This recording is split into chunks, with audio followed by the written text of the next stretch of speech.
All right, here with Chris Phillips, Spurs Up Show. Is this your first time at Media Days? First time at SEC Media Days, wow, yeah. You just got to talk to Brian Kelly. Yeah, you ask him. I should have asked him, why'd you steal Logan Diggs from Carolina, because the Gamecocks in the running game. But, no, I'm just happy to be here, man. Truly, it's a balance of, covering the event, obviously taking it all in, though, at the same time, because it's something that, I've been watching SEC Media Days forever, and I told the story on our show that, I remember vividly sitting on my couch in 2014. This is obviously way pre-TSUS or any type of content, if you will, in my life, but watching the event and thinking to myself how cool it would be to, number one, be covering the event full time, talking sports for a living. Yeah. Number two, being there in person, and so to actually be here is, yesterday I was kind of, it was a surreal experience, and I was like, God, what if they sent the email to the wrong guy? They're going to tell me, like, who are you? Get out of here. So, no, it's happy to be here and sitting with you guys, and really that's the cool thing, too, is shaking hands with so many people that I've had on the show and interacted with on social media. So to be in the presence of so many talented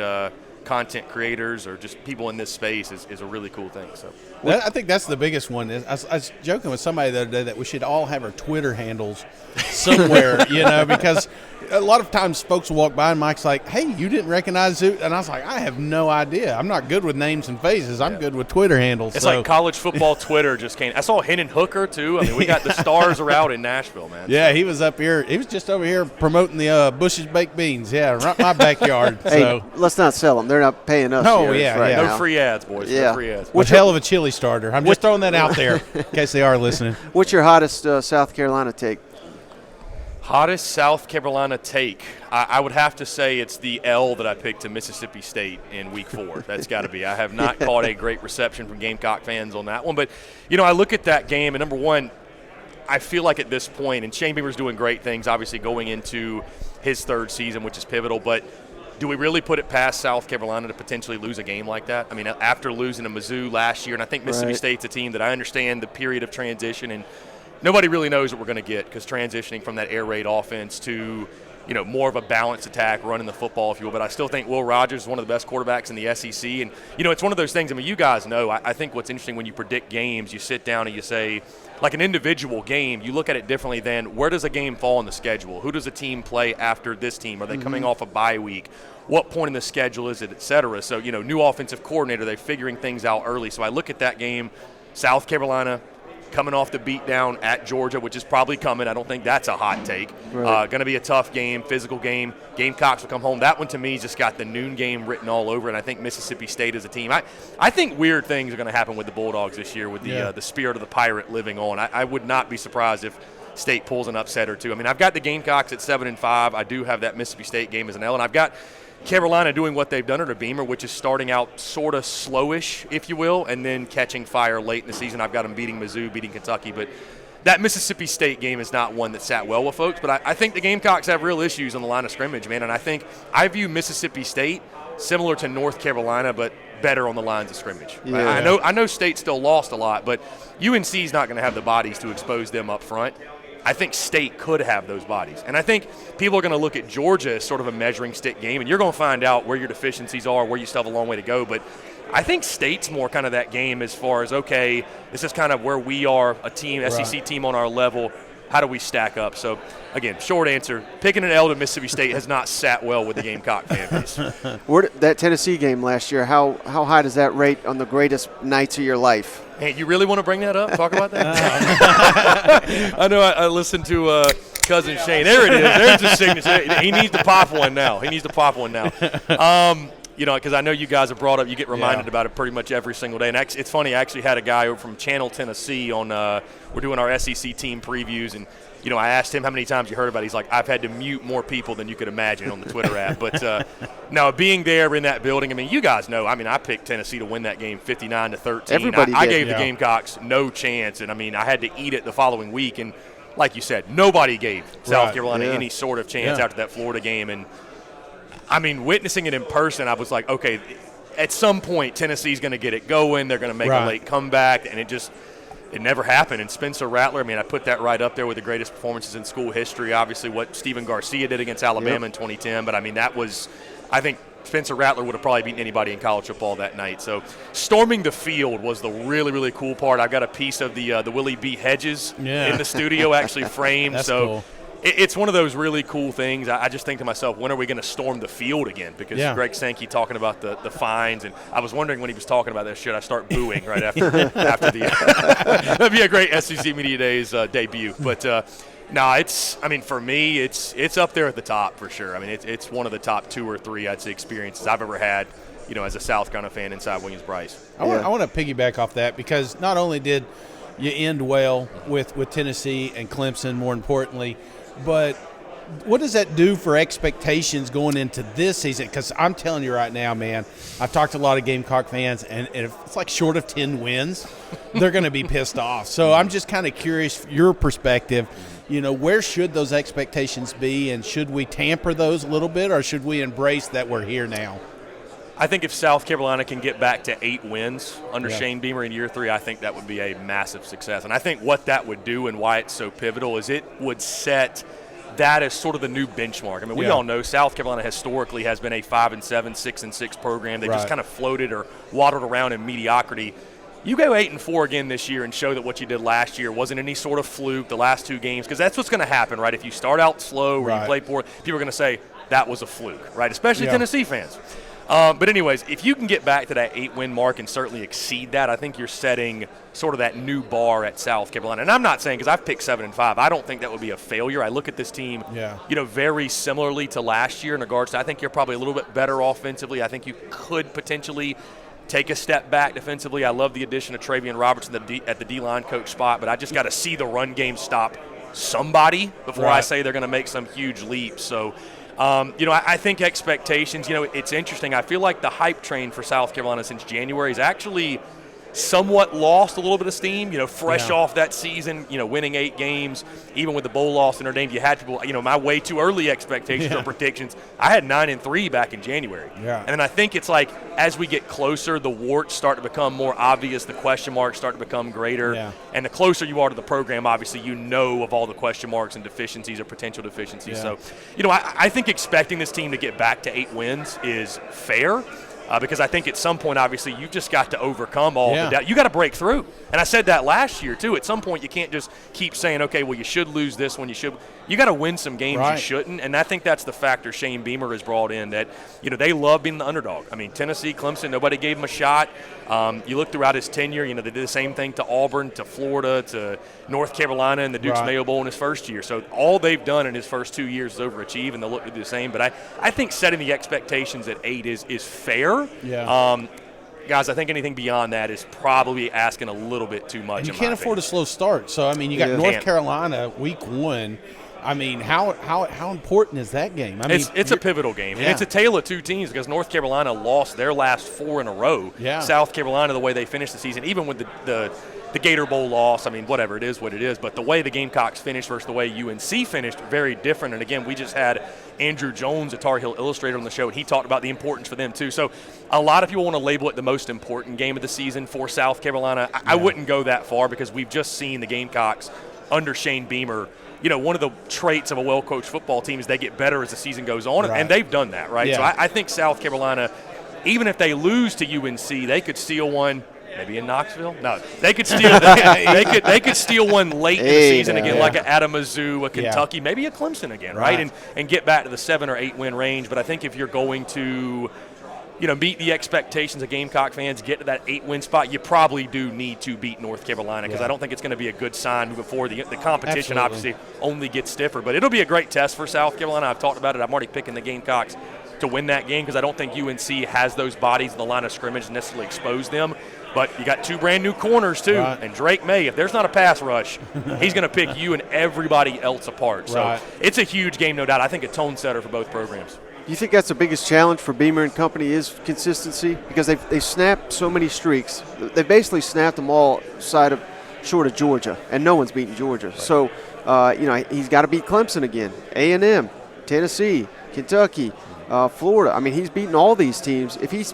I'm not saying they're going to lose to all of them, but if any one of those, I think some Carolina fans, particularly Clemson and maybe Tennessee, if you lose to those, it's almost like, I don't know if the program's really taking a step back, but it may feel like that to some fans. Do you think that's fair? Yeah, the way fans, I think, justify progress, too, maybe is unfair in some instances, right? I look at it this way, and I viewed Shane Beamer's first 5 years as such. as long as you're making bowl games and you're recruiting at a top 20 level, because that's where it's won and lost, man. It's Jimmy's and Joe's. I mean, you can bring in – I don't think Marcus Satterfield was very good. I obviously wanted him out of Columbia. But until you have the Jimmys and Joes on the offensive line, the line of scrimmage, which they're recruiting, you're not going to run the football consistently. And also, too, you speak to consistency, and I talk about it, you talk about it, we all talk about it when it comes to the Gamecocks. But there's a lot of teams, those middle-of-the-pack SEC teams, that are fighting for consistency. I mean, we could use that word with so many of them. But, I think, guys, again, until you improve on the line of scrimmage, it's going to be hard to find consistency because I think you run into matchups that – in Missouri, for example, no Gamecock fan out there thinks that South Carolina should be losing to Mizzou. Gamecock fans look at Mizzou as below South Carolina football. I saw a tweet today. It's kind of like they used to do that Kentucky. Exactly, right? And that's become the new Kentucky streak. I think it was even a tweet to you that said, even if we lose to Missouri, Missouri's not better than us. And I was like, who's going to tell him that's not how football works, right? So it's one of those things where, snapping streaks is pivotal, and that's certainly one I think is right at their top of the priority list. It's hard to, and this is no disrespect to Mizzou, but I felt the same way about Kentucky. It's just it's hard to convince people that you're really on the up and up as a program if you lose this year a 5-game losing streak to Missouri Tigers, or when you had a 6-game losing streak to Kentucky. It's just really hard to convince people that, hey, we're next up, number 2 in the East, challenging Georgia. You know what I mean? So definitely showing more consistency is something, though, they need to do as a program.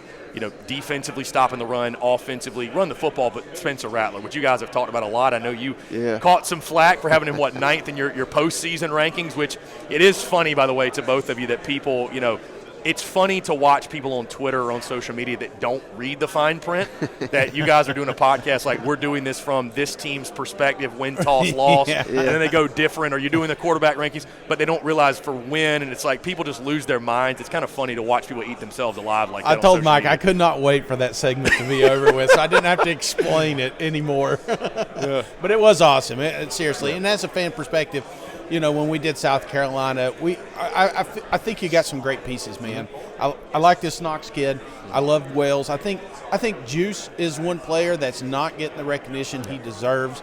But, you've got some pieces. It just needs some emerging talent to step up, mainly on the offensive line, defensive front. Yeah, the offensive line to me is just the biggest question. And, I mean, I know it's lather, rinse, repeat, and I know Gamecock fans get so tired of hearing about it.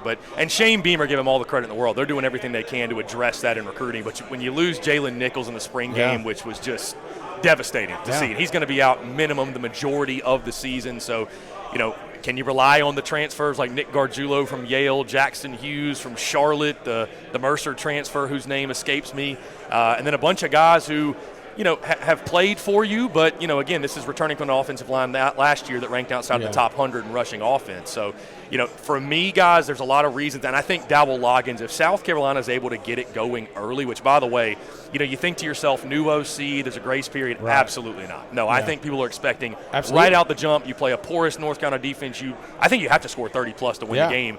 Furman, expecting fireworks. I mean, Georgia's going to be Georgia, but then Mississippi State, we're kind of off and running. So I think people are expecting that with Spencer Rattler, Juice Wells back, like you mentioned, because there are pieces there are weapons. There's going to be no excuse, even with the offensive line troubles, there's going to be no excuse for South Carolina not to be an explosive offense. So it does come back to the line of scrimmage, but if Dowell Loggins somehow can scheme around that, make some things happen, just find enough of a running game to present maybe the illusion of balance, because that's what my biggest fear is, that South Carolina is going to get in some games where, I mean, you guys know, I don't care what pieces you have. If you get one-dimensional and a defense knows what you're going to do, you don't have much of a chance. And at times you did last year. Right, for sure. And that's where the inconsistencies come in. I think that's where you see South Carolina have a Missouri game where they score 10 points and they look lost, and hopefully there's going to be less of that with the Dowell Loggins experience in Columbia. Obviously Marcus Satterfield, that's another dirty word in Columbia, I feel like, but no, it's there's definitely pieces to succeed there, both offensively, defensively, and again, it's a lot like these other middle-of-the-pack teams. There's reasons that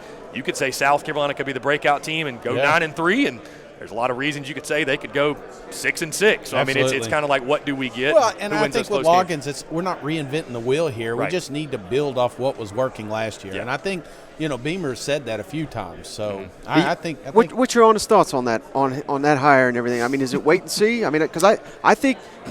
I mean, I get there's people with Gamecock glasses on, but I think the fairest thing is just complete wait and see, because he's a complete unknown in college football, calling plays. Yeah, and I think that's fair. And I think to call it anything other than a question mark would be again, having Gamecock bias. And I was someone that, again, maybe it wasn't a popular take, but I don't try to give the popular take. I just try to give my honest take. And when Dowell Loggins was hired, I mean, guys, I'd never heard of Dowell Loggins when that name came up. And, it's a question mark. But bottom line, that doesn't guarantee it's bad either. Exactly. I didn't know who the hell was Joe Brady. I never heard of that guy. They've said, and Liam they said Cohen. I never heard of that guy. They said all the right things in his introductory presser, simplifying, getting the playmakers, continue. To your point, I don't think they're reinventing the offense at all. I think they want to take what they did well in the last 3 games of the season, because you look at Spencer Rattler, I think he was at 8 touchdowns, 9 picks in the first 10 games, and 10 touchdowns and 3 picks in the last 3. Right. So taking what you did in those last 3 games, carrying that over, he's going to Dowell put his own wrinkles in it.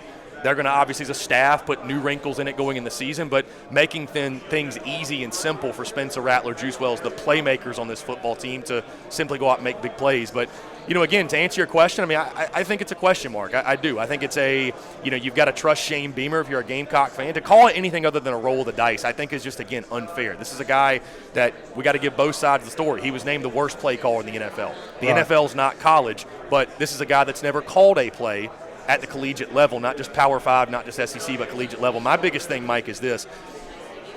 Most of these coaches, or all these coaches, they start out with their script, 15, 20 plays. What do you do late in a ball game when it's a situational type deal and in-game play calling, having that killer instinct? I think that's something you just don't know until it happens. So to your point, Dowell Loggins could work out and be the best thing since sliced bread, or it could go the other way. And it's a pivotal hire for Shane Beamer, man, because the last thing you want is if you miss on a second OC to be labeled, this guy's charismatic, he can recruit, he's a great coach, all things considered, but he cannot identify a good offensive coach, or he just can't land one. Yeah. So I'm not saying that's going to happen.